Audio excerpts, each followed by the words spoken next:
since we're at the end, we'll start with the prayer that normally ends everything, which we just learned. We just studied Adon Olam, and Daphne taught us an Algerian melody. So I think we'll start with that before we hear from Abby. Page 47. 46.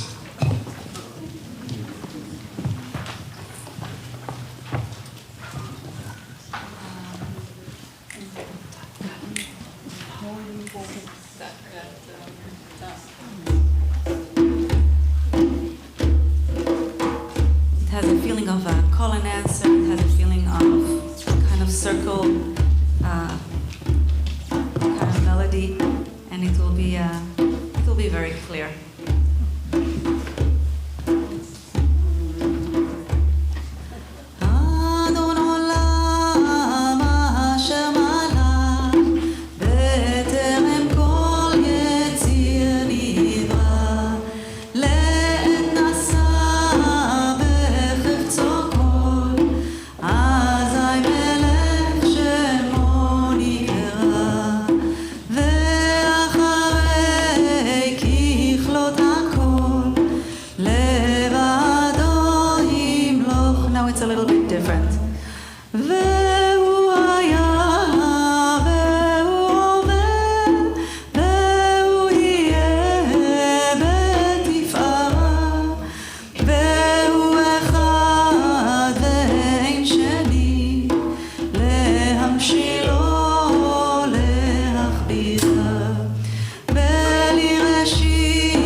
Time to close your eyes. Na na ya na na ya na na na. Ha ya na ya na ya ya ya na na. Ha ya na na ya na na na. Ya na na na na ya ya ya. Biyado. Biyado afkid ruchi. Betishan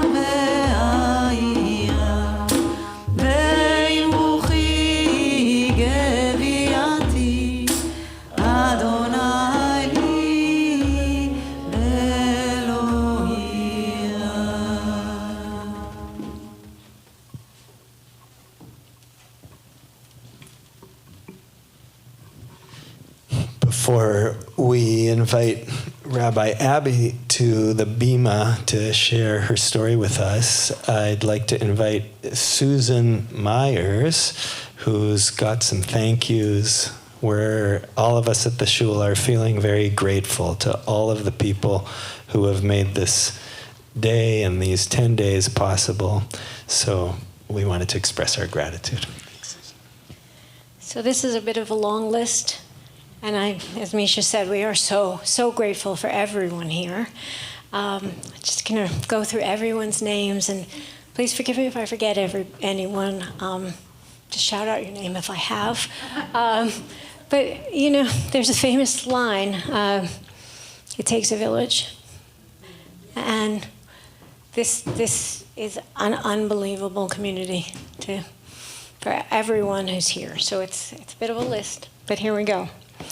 The High Holiday Task Force for 5784 includes VOD member Barry Adler, Ori Basto Aguila, Amy Goldfarb, VOD member Linda Kahn, Nina Kaufalt, VOD member Ricky Long, VOD member Rob Milam, VOD member Judy Miner, VOD president Judy Miner, VOD member Rebecca Paley, VOD member Saskia Rifkin, Lori Robinson, Naomi Robinson Pasher, VOD member David Rosenberg, Alexis and Oscar Samuelson, Barbara Schildkraut, VOD member Jessica Sloat, Pam Humans, Susan Weinstein, Audrey Weil.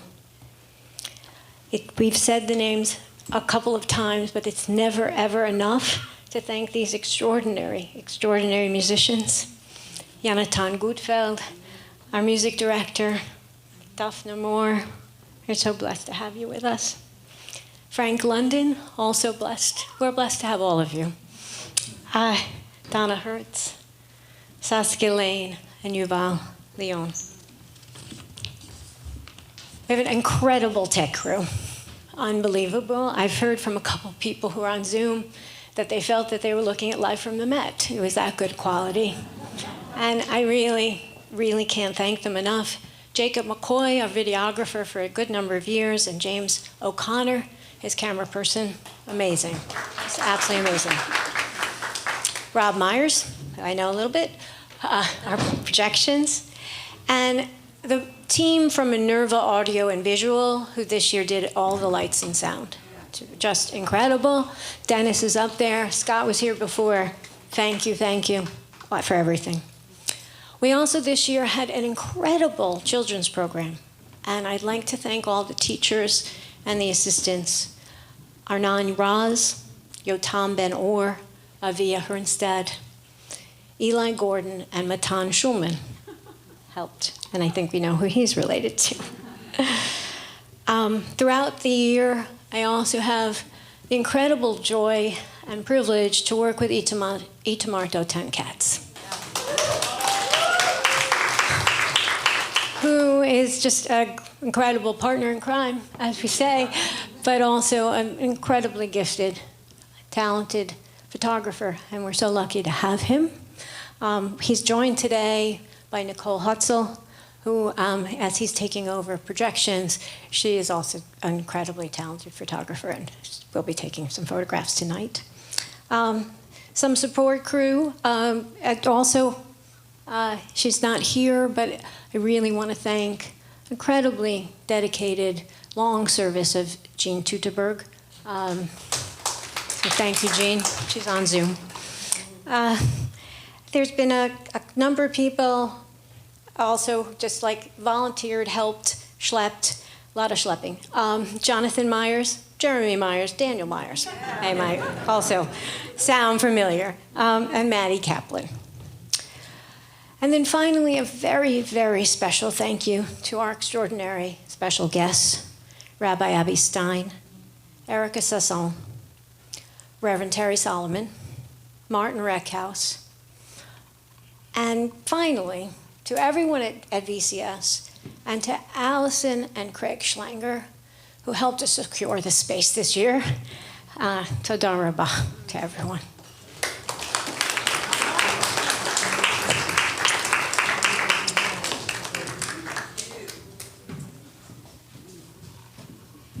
One more thank you to Susan Myers.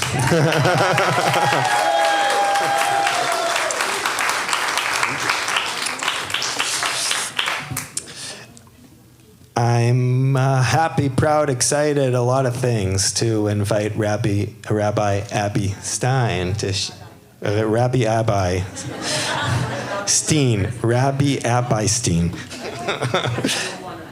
Yes. Here. Just like that one. Take it.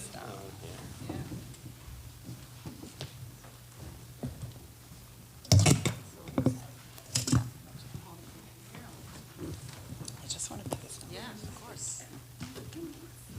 That's great. I do want to say for a second before I get started what I shared with Daphne before, because we were doing Adon Olam, where I come from, and specifically I think most, if not all, communities that follow Kabbalistic traditions. Adon Olam is a very big deal, specifically in what would be called Yamim Noraim, in the high holidays, where it doesn't just end the prayers, and I have very sweet memories, specifically Yom Kippur after Kol Nidre, where it'd be like all the kids would sing Kol Nidre, would sing Adon Olam, but the beginning of Shachrit on Rosh Hashanah, Yom Kippur, and Hoshana Rabbah, which is the last day of Sukkot, is Adon Olam in a very I don't want to say somber, but a very emotional, very intense kind of, and that opens everything up. Maybe next year we'll get to share that.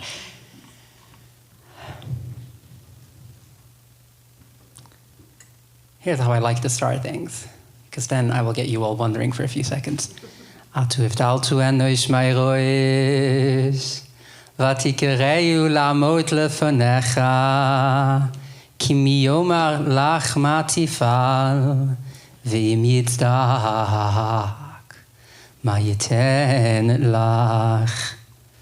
If you speak Hebrew and you thought you understood what I just said and you think you know the translation, here's going to be my translation to what I just said. The part is from Neilah. It's a prayer that is said twice during the silent Amidah and during the repetition. In some very traditional communities, I get a feeling it's not going to be part of what we're going to do, but it's a very powerful prayer, actually.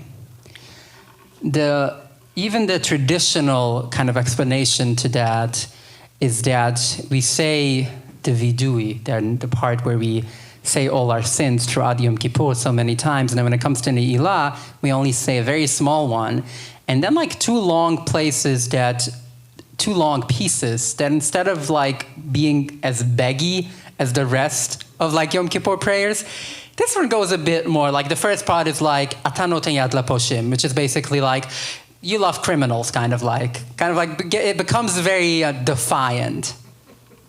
And then this part, which traditionally translates to, you like started humanity by the first person sinning and kicking him out from heaven. Like kind of like, if I may use again what I used on Rosh Hashanah Eve, what the F do you want from us?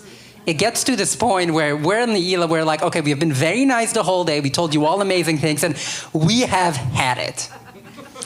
But one of my favorite translations of that specific prayer also, which was mostly a joke, but I think has a lot of sincerity to it, and you will understand in a second why I chose to start with that, is a translation of Ata hivdalta enosh merosh.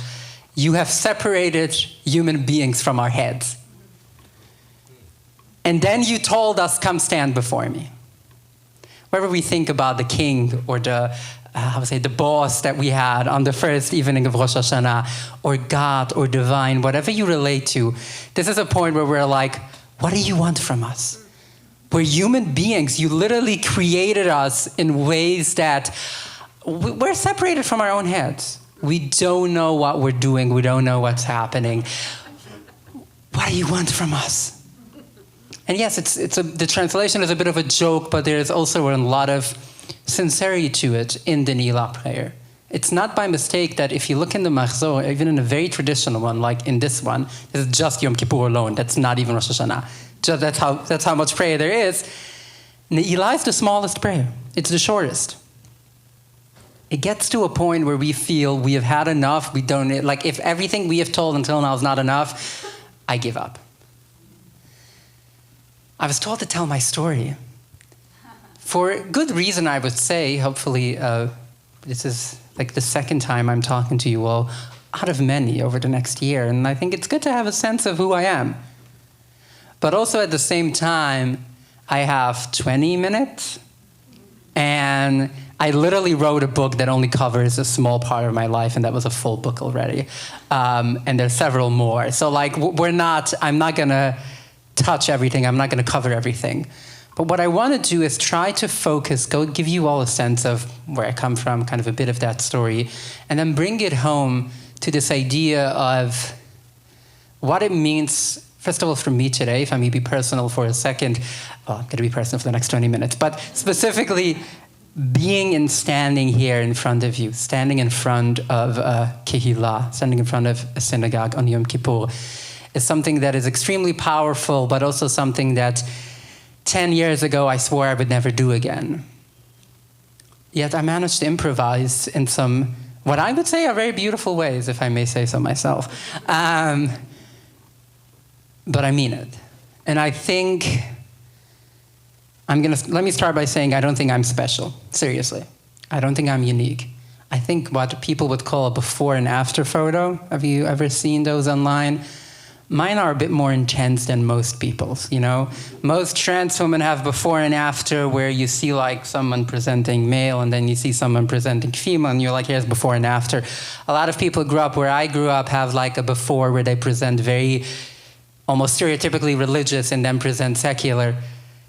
For me, my before is basically a Hasidic rabbi, and my after, you could find bikini photos of me online. Sorry to say, actually I'm not. So that's my before and after idea. It's a bit more radical, but what I mean by that is, the way I see it is an opportunity.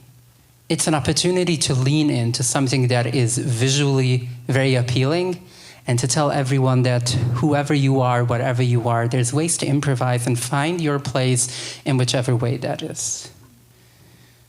So I want to start by asking a question to some of you. I think I'm allowed to do that. I don't even care. I'm not even going to look to like any of the rabbis there. I'm just going to do that anyway. Is there anyone in the room who did not grow up Orthodox, that's a very important detail, who wants to explain to me what Hasidic Jews are? Anyone? Come on. No, I said, sorry, that's someone who I know a bit about their background, but someone who did not grow up Orthodox, who feels like they want to take a stab at explaining Hasidic Jews. Come on, have you all been living under a rock? Well, 10 years ago I would accept it, but now there's been too much in the media. Come on, anyone? Okay. I think that they are Jews who take all of the Torah as a very literally, and they go and it is true and there are no questions about it. That's how I would explain someone who is Hasidic as opposed to a little bit more reform. That's a very good explanation, even though I would say what they take literal is not necessarily what I would say is the literal Torah, more like a literal version of what they have decided is Torah, but that's a separate conversation. But yes, did you want to say something? Yeah? Yeah, from what I've heard and read, it really was born in the 1700s. Right? And Yeah. I think out of, there was I don't remember the specifics, but I believe it was a movement towards bringing greater joy and passion. Right, so it's not just do all the rules, but let's bring the emotion and the transcendent quality into our practice. I love also these two, and I love that you're kind of sitting with Neilah in between, because both of these are very valid kind of views, and historically, both of them are accurate, even though they're deeply contradictory. I don't want to spend all the time on this, but we'll have more opportunities. But yes and no and no. And what I mean by that is the Hasidic community today is very different than the Hasidic movement. The stories of Rabbi Nachman that we have kept hearing for the whole of the high holidays, and like so many stories of the Baal Shem Tov, I think a lot about the Baal Shem Tov simply for like it's in my blood, quite literally. And then like imagining him like, you know, like people tell these stories of someone getting out of their grave and coming. I truly believe that he would recognize renewalish style communities or neo-Hasidic communities a lot more than Hasidic communities today, which are in many ways the antithesis to what the Hasidic movement originally was. But let me focus on the Hasidic community the way I was raised. Today, the Hasidic community has as much to do with Rabbi Nachman's original vision, or the vision of the Baal Shem Tov. The way I would say it, it's like Christianity's relationship with Judaism. It has some of the text, some leftovers, very little actually to do with each other. In the way where it is a movement that is taking some of those ideas of joy, those ideas of esotericism, and this idea of like a personal relationship with the divine, like all of those really spiritual and beautiful ideas, but instead it became extremely radical in a way of believing that the entire world is evil, the world is out to get them. I feel like Israelis might get that a bit more. I tell that to people sometimes when I think about Women of the Wall, which is this group of women who are trying to do horrible things like pray at the Western Wall out loud. And like you see those like Hasidic and Haredi kids fighting with them. And I try to explain sometimes to people that to them, if you come as a woman and you want to pray out loud, you are there to hurt them. It doesn't matter, you just want to live your life. Every Reform Jew, that's the way I was told growing up, hates us very personally and wants to destroy us. It's a worldview that sees the outside world as evil, something that should be shunned, which again is very weird when you read the stories of the Baal Shem Tov, who was very much a people's person, and more like, by people's person, I mean like people who were like living on the streets and the forests and like roaming around the Carpathian Mountains. But it has become a vision where everything has to follow extremely strict guidelines. It has a lot of leftovers of those beautiful traditions. It has a lot of songs and nigunim and certain amounts of joy and so many customs involving food and family that it's truly beautiful. But as a whole, it has created an environment where you need to follow exact rules. From, people say a lot that Jews have rules for everything, including how to tie your shoes. But for Hasidic Jews, you have rules on which kind of shoes you get to wear exactly when. And I'm not just talking about like how to wash your hands, all Orthodox Jews have. Here it's like which kind of color shirt you can have. I got in trouble when I started leaving my community for wearing a shirt that had white designs on a white shirt, purely white, and that was already problematic in my family, to give a sense. Let me get personal for a second, because I don't want to keep talking in the abstract about the Hasidic world, because there are differences. There are different communities, different families. There's no one size fits all, even in a community that seems to be so black and white. So I come from a very small family of 13. I have 12 siblings. I have 8 sisters and 4 brothers. My dad has 10 siblings. My mom has 8. All of my 12 siblings are married. All of them, besides the youngest one who got married a few months ago, all of them have kids, including, like, so I have one, like, 36-year-old sister who currently just had her 12th child, I believe, and so on. The only language I grew up speaking at home was Yiddish. You know, that language that some people say is dead? It's very much not dead. And it's the only language I grew up speaking. My dad is from Jerusalem. My dad was born in Israel. He comes from a very specific neighborhood called Mea Sharim, for those of you who know Israel. It's literally where he was born, where my grandmother was born. My great-grandfather was a Hasidic Rebbe there. His community still exists. We're not going to go into details of that specific part. Both of my parents come from what would be called rabbinical dynasties. I tell people a lot that if I don't have a family tree, you know, a lot of Jewish families, you have like a family tree of you can trace. Mine is a family bush, quite literally. Given the amount of times everyone is related to everyone. But they only like marry to different like rabbinical families in the way that by now, if I go back about 150 years, I share a direct ancestor with every Hasidic Rebbe in the world. You're free to challenge me on it and I will prove it. I don't know if every, okay, maybe 90%, but same idea. But the reason that mattered also so much was because it impacted my day-to-day life. Everything from the dress code that was different and unique even within the Hasidic community, the things that I was and wasn't allowed to do. Now we come to the fun stuff, which is that I went to a all-boys school. I don't have, let me rephrase that.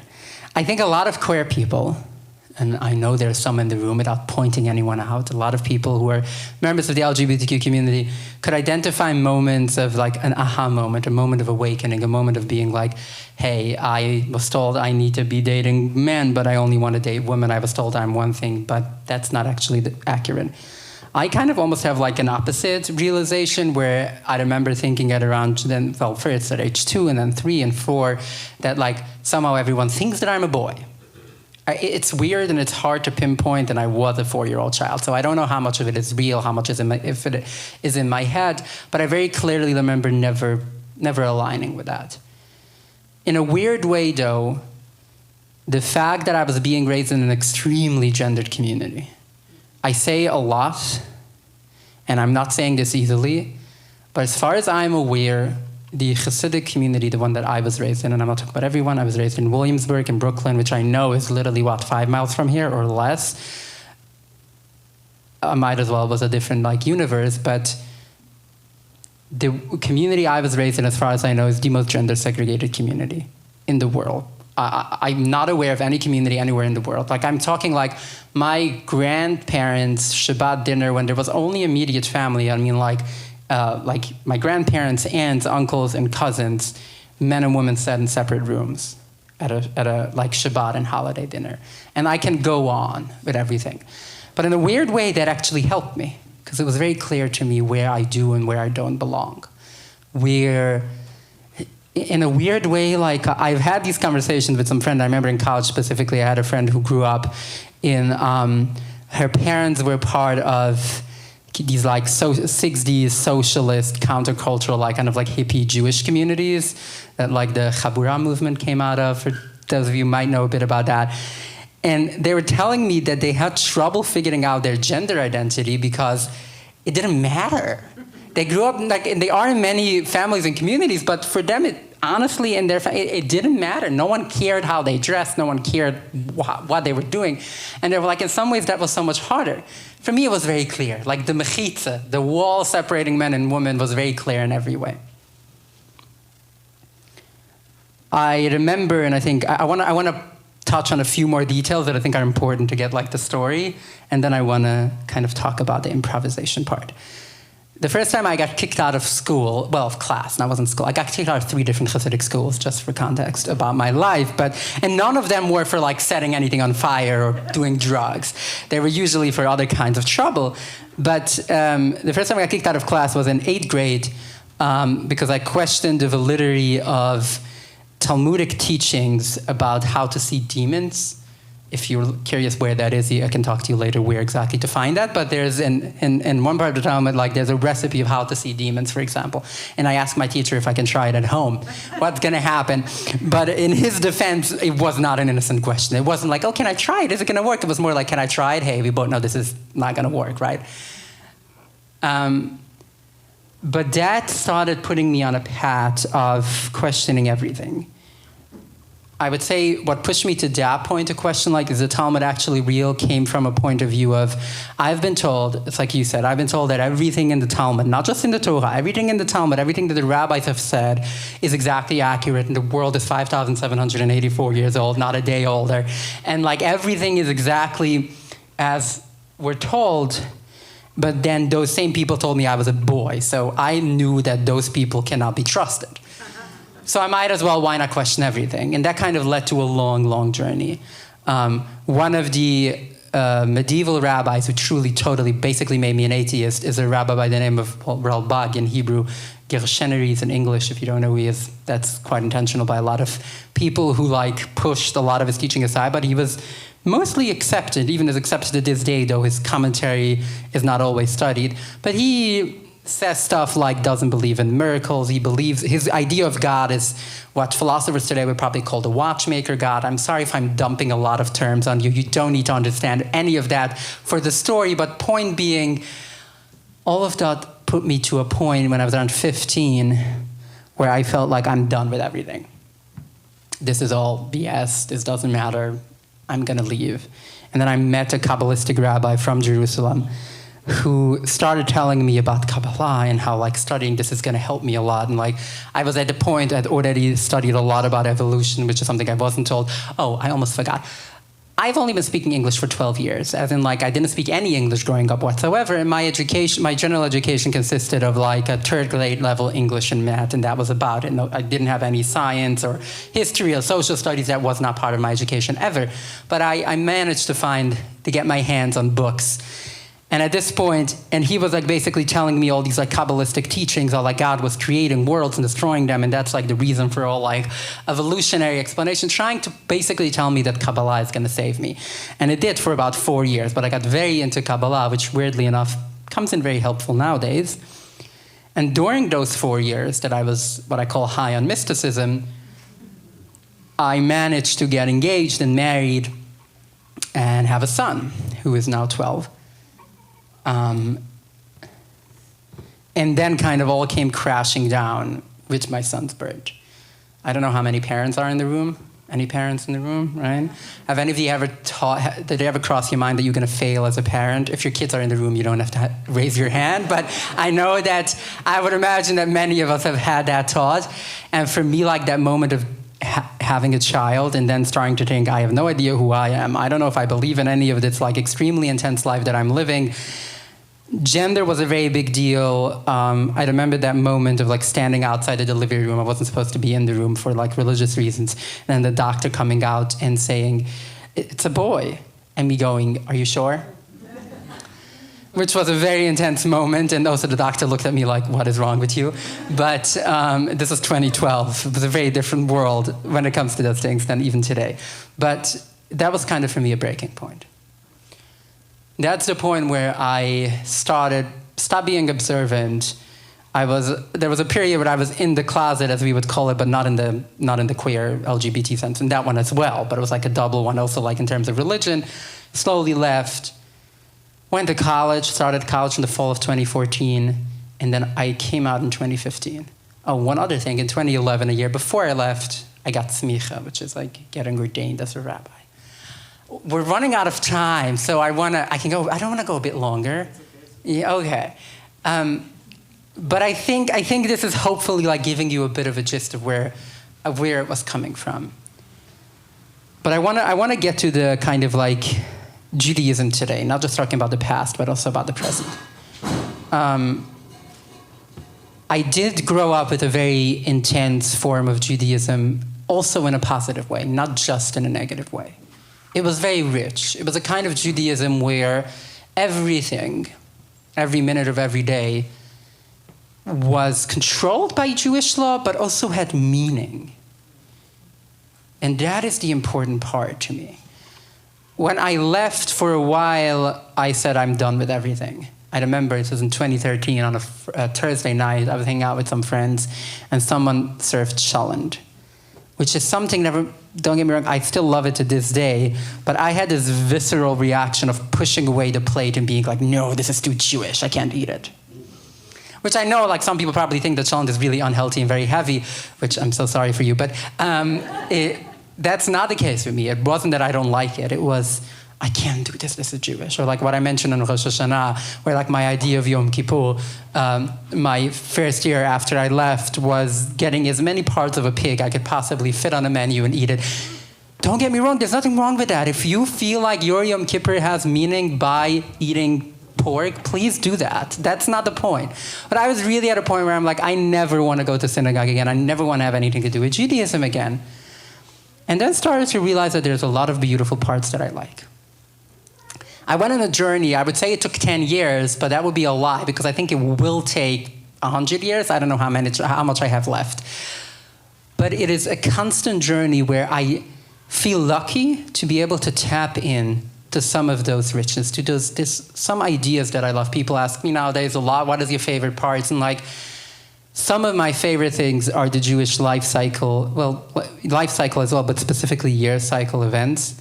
I have a hard time imagining a year without Jewish holidays. Now, I'm going to be honest for a second, because as I said on Rosh Hashanah Eve, being honest, even in rebellion and in disbelief, is the most faithful thing that you can do. And in many ways, a lot of that is still nostalgia to this day. A lot of the reasons why I love and like have to light candles and do kiddush every Friday night, it's probably just simple nostalgia. It's something I grew up with. But I don't care because it has meaning to me. And I think that's where hopefully we'll get to share so much more about over the coming year. But something that too many of us are being told that Judaism is one specific thing or certain ways of being practices, and you have to do it a certain way, as opposed to looking at something and being, this has meaning to me because I'm going to take, like, to use a random example that comes to my mind right now, I will take the book of Ruth and be like, this is like a queer love story, and I love it, and is that what it really meant when it was written? I don't know, and I don't care. And that is deeply Jewish. And I mean that. For us to look, people have done this throughout history. The most non-Jewish thing that you can do is open a Jewish book and accept what it says. That is the most anti-Jewish thing you can do, seriously. It is the beauty, honestly, it is the beauty of, I wouldn't say even of religion, it's the beauty of our people. It's the beauty of how we have approached, and I truly believe it's the beauty of how we survived 2,000 years in diaspora. By looking at things and being like, this is something that works for me. I want to like give two examples of kind of like improvisation, looking at Jewish practices and being like, this works for me for whichever reason. Embrace that and accept that. And know the beauty in that.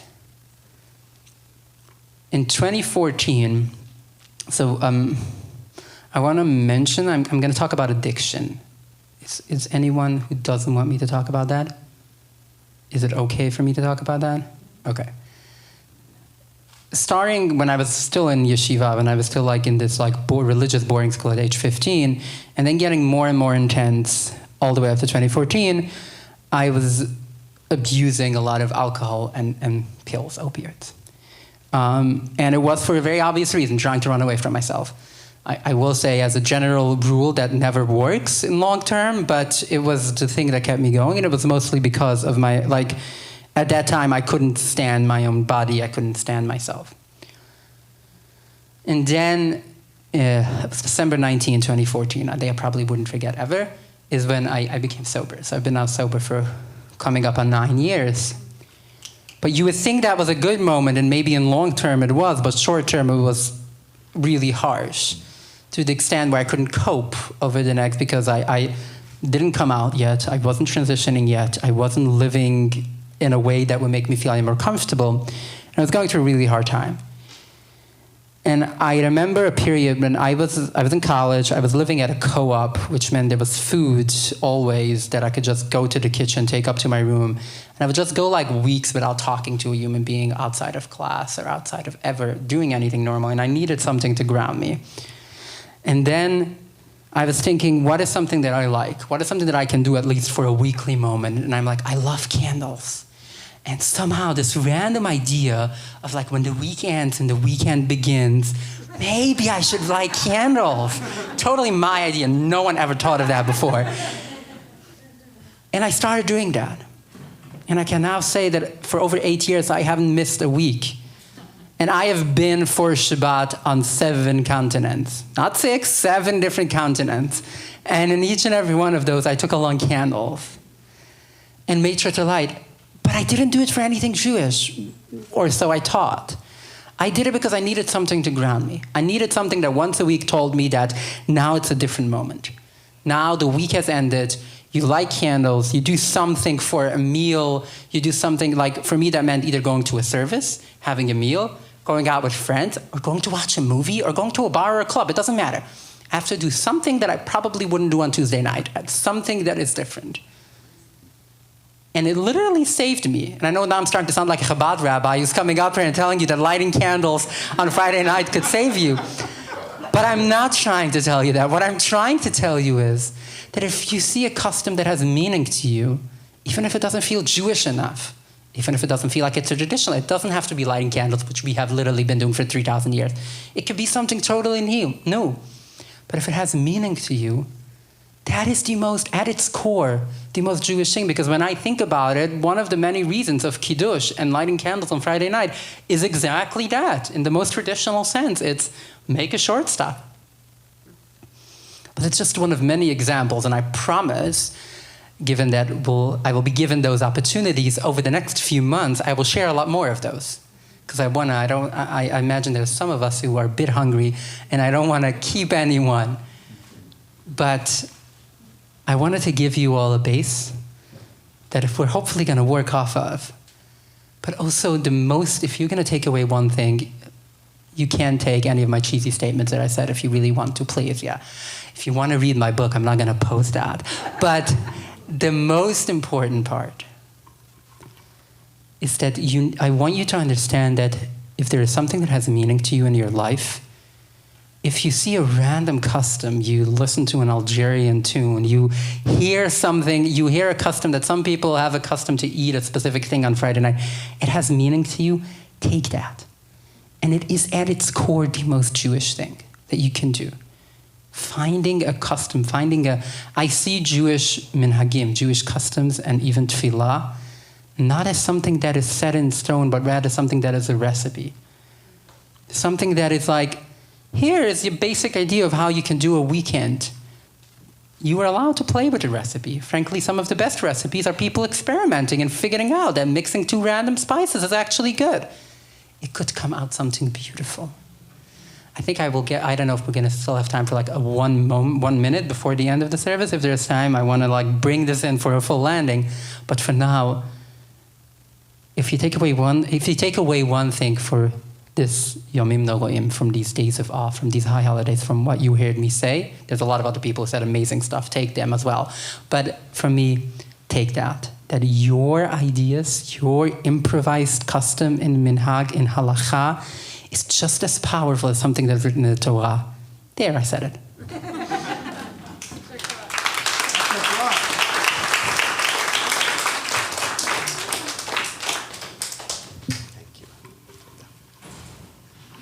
תודה רבה.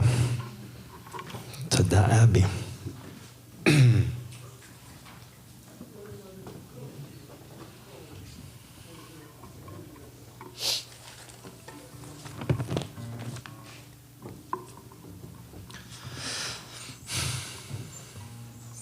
That's what we're working on, finding ourselves. Let's define this Neilah as finding ourselves. Where are we? What are the particular pieces that mean something to us right now, today, in this moment?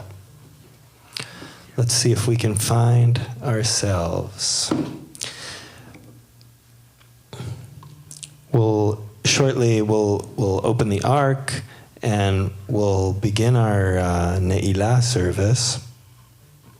I'll say one word that I told you this morning, I think, that in the Amidah, it's good if you can say one word with real honesty or really connect to one thing, then you've done your job. And there were two words that I felt clearly during the Amidah this morning, and I'm reminded of them by Abby's words. In the Al-Chet, in the Al-Chet, it says, Al-Chet shechatanu lefanecha bekachash ubechazav. Bekachash ubechazav.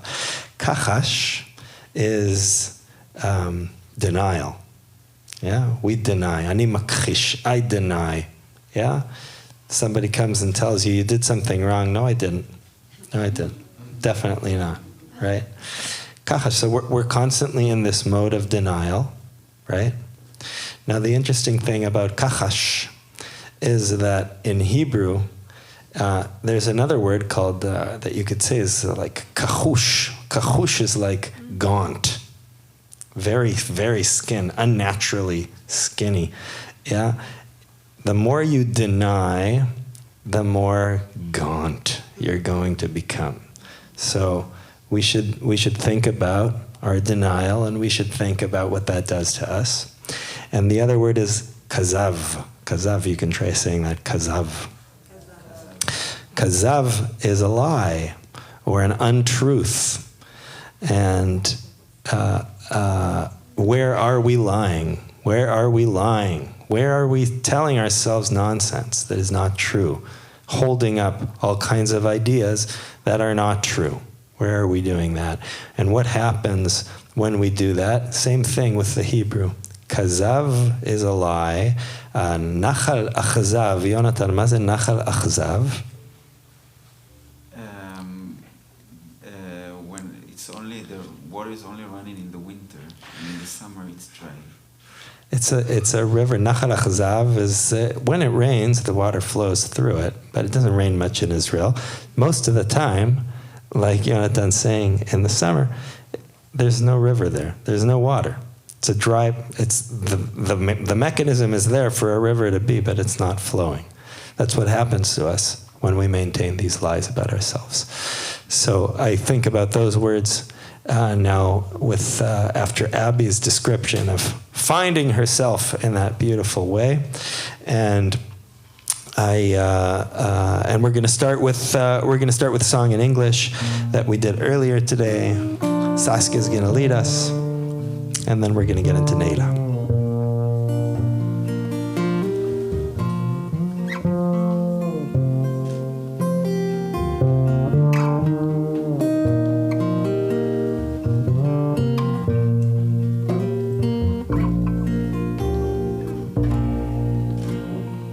To be a sanctuary.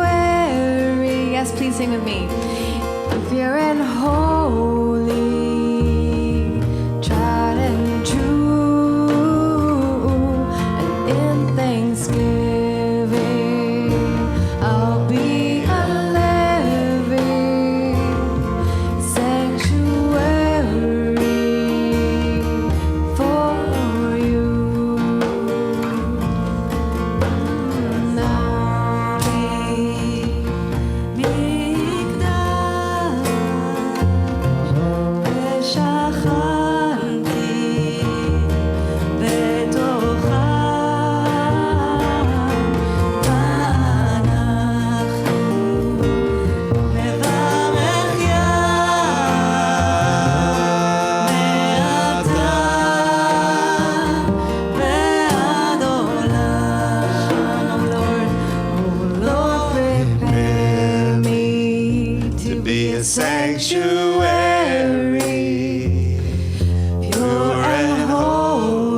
Neilah prayer is said entirely standing up with the ark open the whole time. However, if you're tired and you need to sit down, just sit down. If you need to walk out and breathe and drink some water, do that.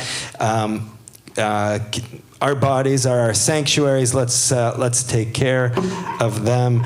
And I would like to invite Sasha and Ari to come open the ark.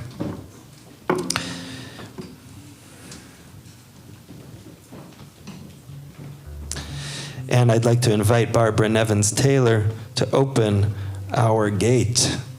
The gates are closing. The gates are opening. Barbara's going to read us a poem. Here she comes.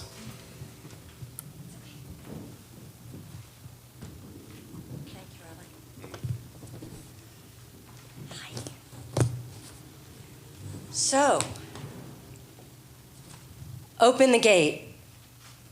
Open for each of us the gates of righteousness. Then shall we enter, praising you. Open the gate for us now when the gates are closing. For day is passing. Day is passing.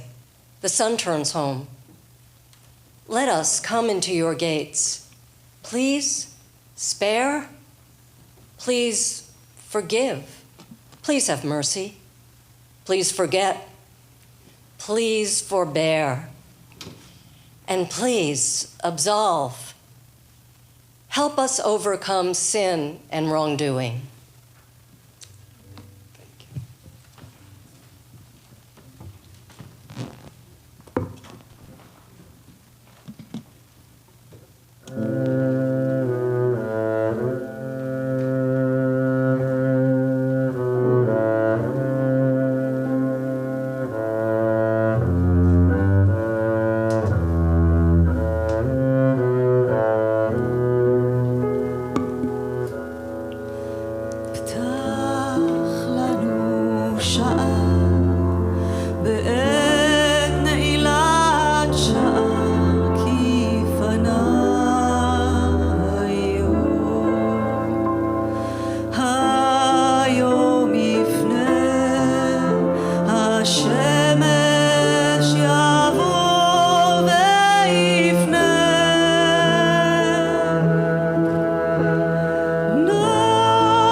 יעלה קולנו מערב ויבוא תחנוננו מבוקר.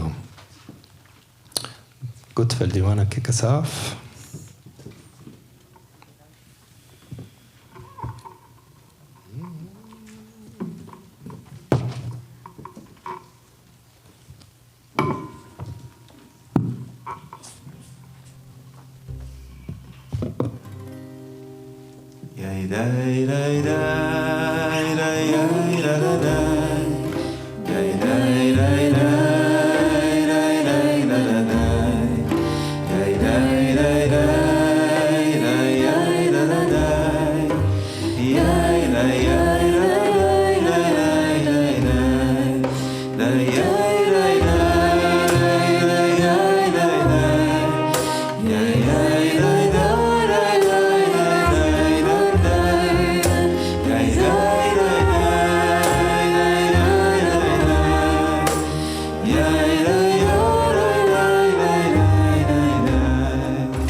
We turn to our final Amidah of the day. You can find it on page 330. I know we're tired. I know we're hungry. I know we got all kinds of stuff going on. But we also have one more final opportunity to find out what it is that we were supposed to find out on this day of atonement, this day of forgiveness, to find forgiveness for ourselves, to find forgiveness in our hearts for anybody else that we may be withholding forgiveness from. We're going to do this one entirely in silence. And again, whatever you find in this prayer, whatever verse or whatever silence, or just close your eyes and be silent and find what's in your heart. We turn again towards Yerushalayim, that's that way.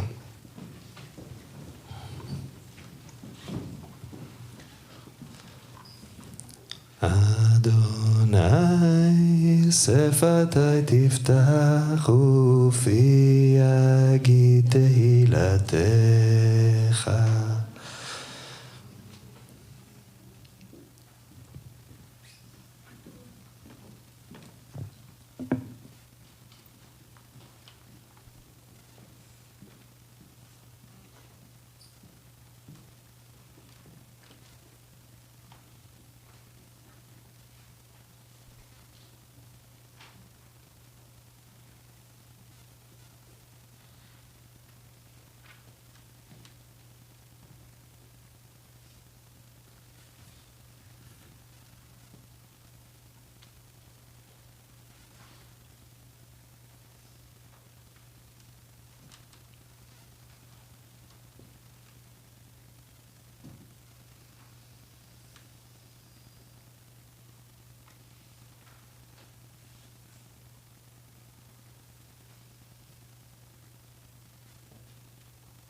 עושה שלום במרומיו,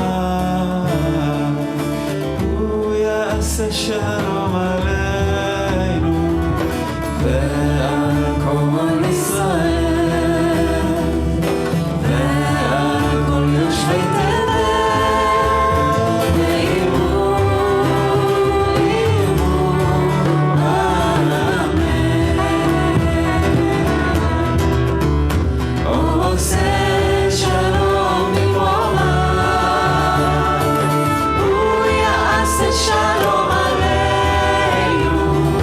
ועל כל ישראל ועל כל יושבי תבל. ואמרו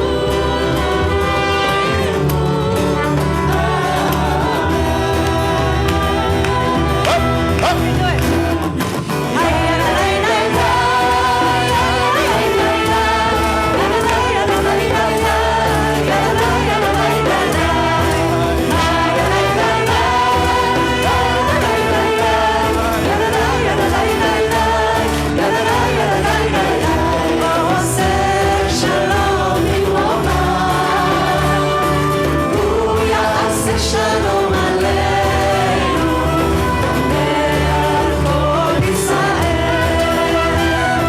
ועל כל יושבי תבל. ואמרו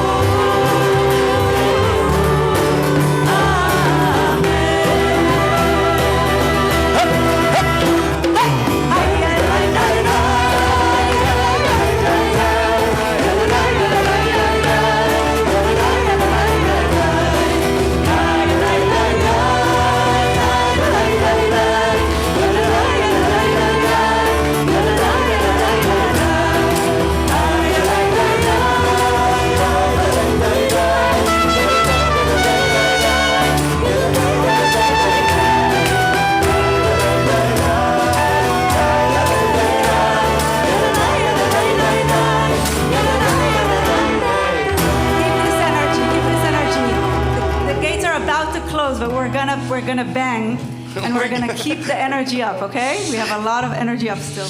I'd like to invite Susan Weinstein to read the poem that we will then make into a party song. Yeah, come on up. You need a microphone. And Noah. Okay, this poem is called El Nora Alila and Awesome Trickster. It's translated by James Poney and Misha Shulman. Awesome trickster, wild player, help us see that we're forgiven. At last I receive what we've been given. We sweat, we cry. Why do we fast? We shed our future and our past. To be alone with you at last. Remember from whom we came. All of us still play this game. At last we know that we're the same. Let this be a year of grace when we end the empty chase. At last we rest in your embrace.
סטרה וחותמם להוד ולגילה וחותמם להוד ולגילה בשעת הנעילה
deserves to be my husband.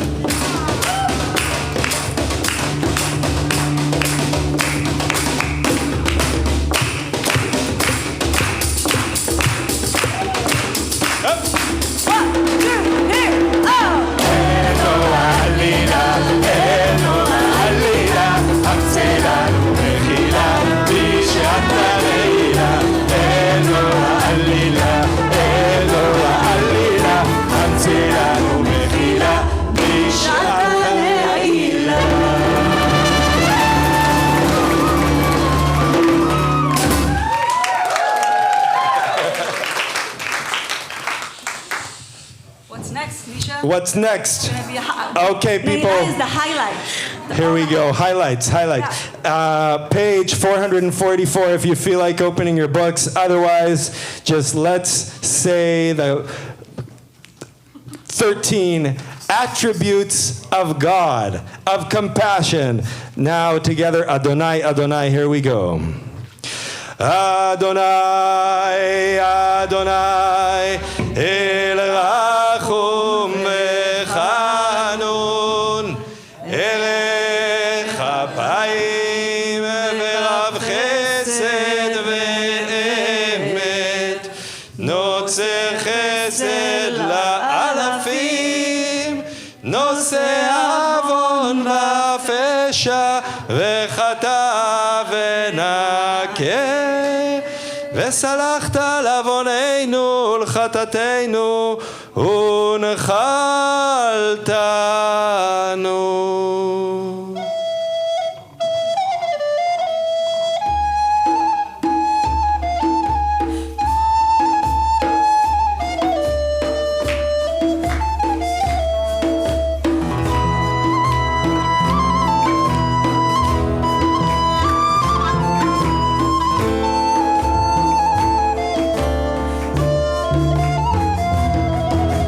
סלח לנו אבינו כי חטאנו, מחלנו מלכנו כי פשענו.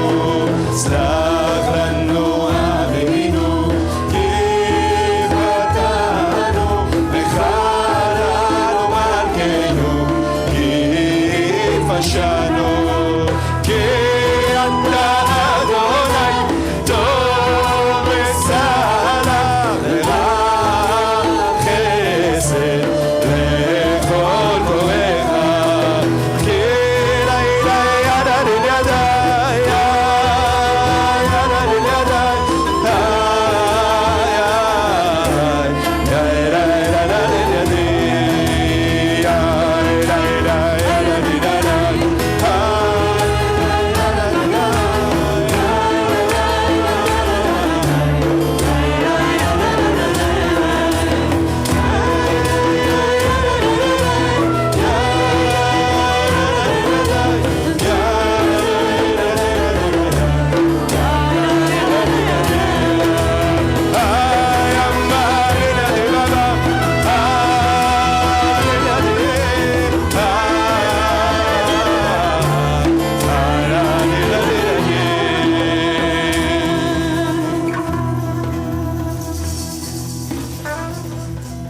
סלח לנו אבינו כי חטאנו, מחלנו מלכנו כי חטאנו.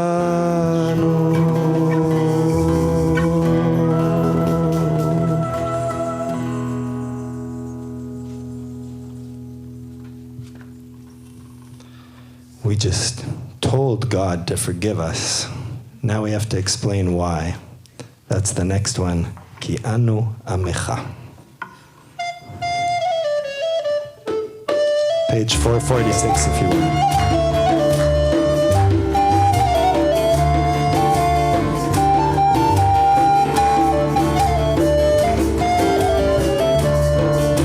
כי אנו עמך ואתה אלוהינו.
There's one line that didn't appear there, which is my favorite one in this, in Ki Anu Amecha.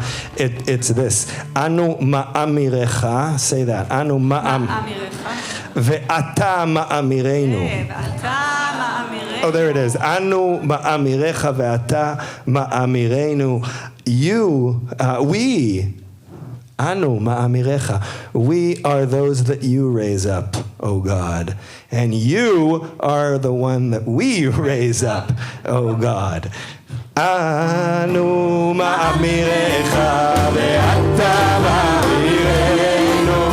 Anu ma'amirecha ve'ata ma'amirenu.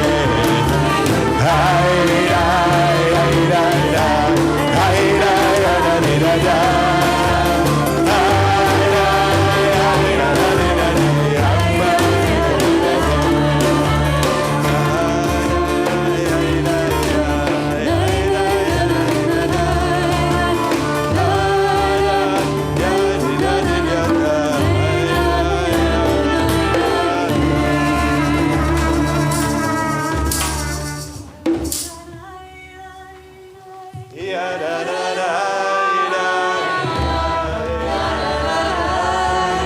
This is our last one. Ashamnu, gentle. Aganu, gazalnu, dibarnu, dofi, gentle. Hevinu, vehirshanu, zaznu, chamasnu, tafanu, shaker. Hai, na, na.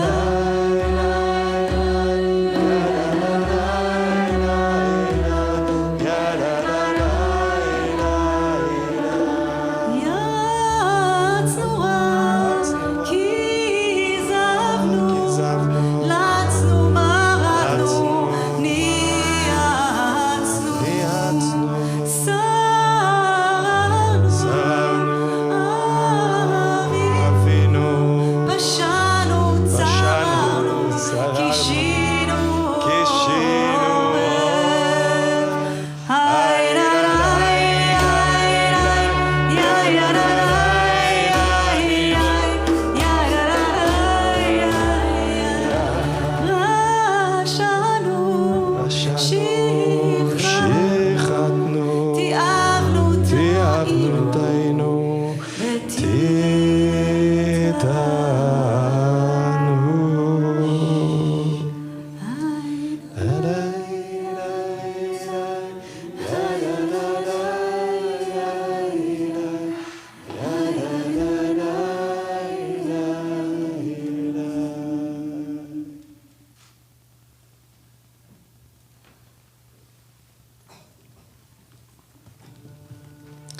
For this, I'm going to ask you all to actually open your prayer books to page 450.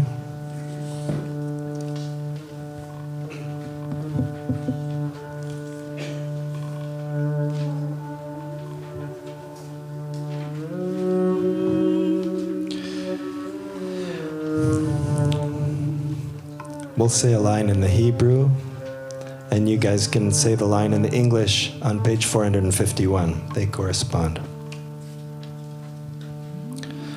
Avinu Malkeinu, chatanu lefanecha.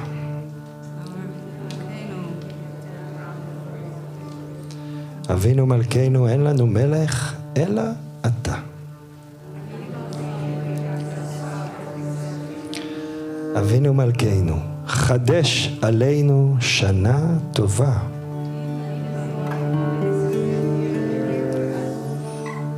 אבינו מלכנו, הפר עצת אויבינו.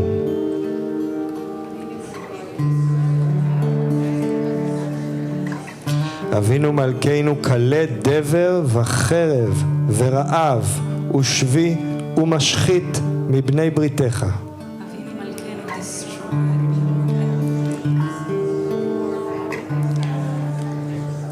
אבינו מלכנו, סלח ומחל לכל עוונותינו.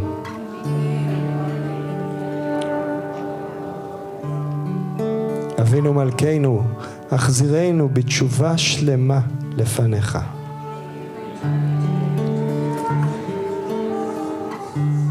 אמנו מלכתנו, שלחי רפואה שלמה לחולי עמך.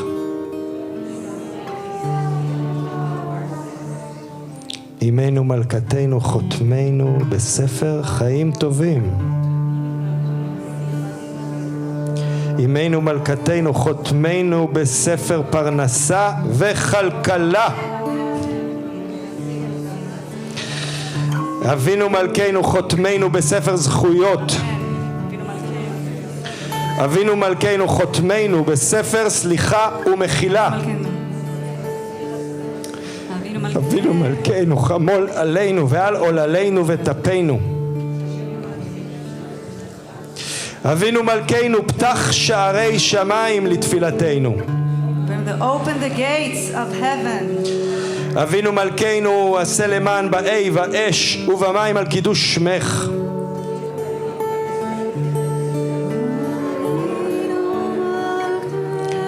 אבינו מלכנו, חננו ועננו, כי אין בנו מעשים. עשה בנו צדקה וחסד והושיענו.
What's my note for the Kaddish? Give it to me one more time, please. Is that it? Do I have it just right? יתגדל ויתקדש שמי רבה, אמן. בעלמא דברה חירותי, וימליך מלכותי. בחייכון וביום אחד, ובחיי דכל בית ישראל, בגלה ובזמן קריב, ויאמרו אמן. יש שם רבה מבורך, לעולם לעולמי עלמיה. יתברך וישתבח ויתפאר ויתרומם, ויתנשא ויתהדר, ויתעלה ויתהלל. שמי דקודשה, שמי דקודשה בריחו, לעילה ולעילה, מן כל ברכתה ושירתה, תושבחתה ונחמתה, דמירן בעלמה, ואמרו אמן. תתקבל צלותון ובאותון לכל ישראל, קדם מבון די בשמיה, ואמרו אמן. יהי שלמה רבה מן שמיה, וחיים עלינו ועל כל ישראל, ואמרו אמן. עושה שלום במרומיו, הוא יעשה שלום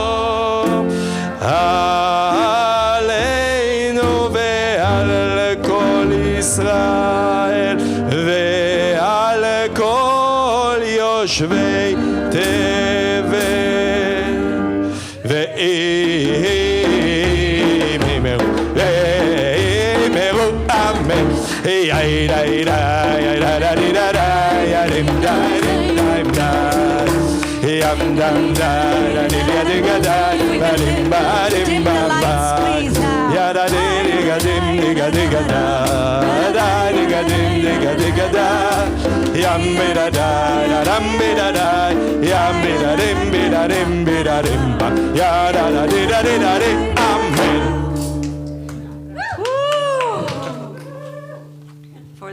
For the Havdalah, for the end of it, I invite you to come closer.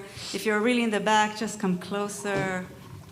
We're going to spend the last few minutes in Havdalah, in Tki'ah, in prayer. You guys can just, Some of you have candles. You can just bring them up.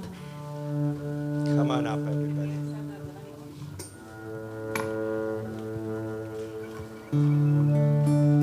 This is our Havdalah Nigun. You'll join us. Hay, nay, hay, nay, hay, na, na. Hay, nay, hay, nay, hay, na, na. Hay, hay, nay, nay, hay, na, na. Hay, na, na, na, na, na, na, na. Hay, hay, na, na, hay, hay, hay. Yeah, if we have children close to us, that's really great.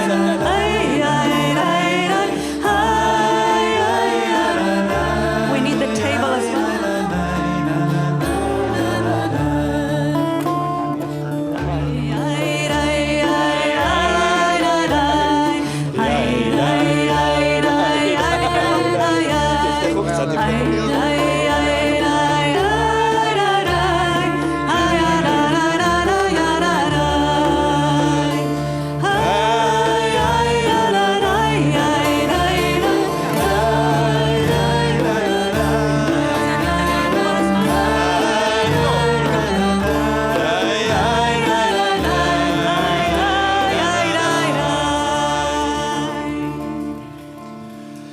Shema Yisrael, Adonai Eloheinu, Adonai Echad. Shema Yisrael, Adonai Eloheinu, Adonai Echad. ברוך שם כבוד מלכותו לעולם ועד. ברוך שם כבוד מלכותו לעולם ועד. ברוך שם כבוד מלכותו לעולם ועד. ברוך שם כבוד מלכותו לעולם ועד. אדוני הוא האלוהים. אדוני הוא האלוהים. אדוני הוא האלוהים. אדוני היא האלוהים. אדוני היא האלוהים. אדוני היא האלוהים. אדוני היא האלוהים. היי היי היי היי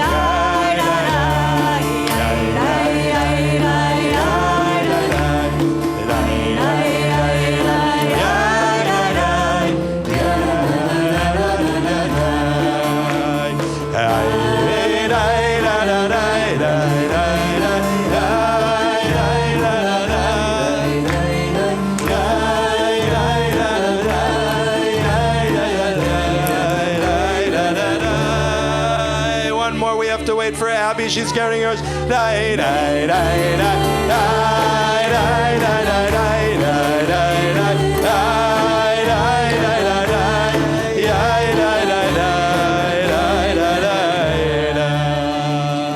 everybody whisper with me.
ברוך אתה אדוני אלוהינו מלך העולם בורא פרי הגפן.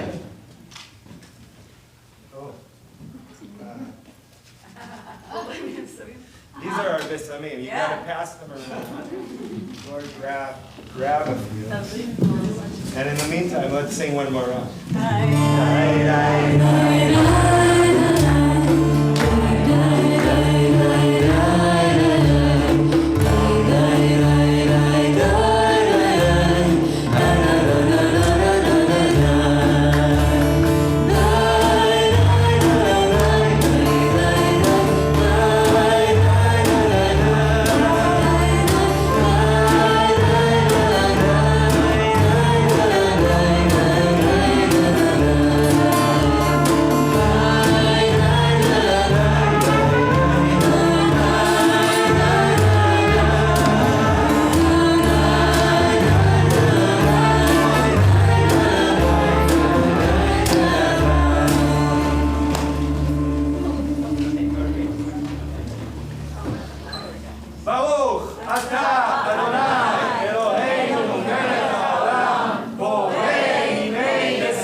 ברוך אתה אדוני אלוהינו מלך העולם, המבדיל בין קודש לחול, בין אור לחושך, בין יום השביעי לששת ימי המעשה.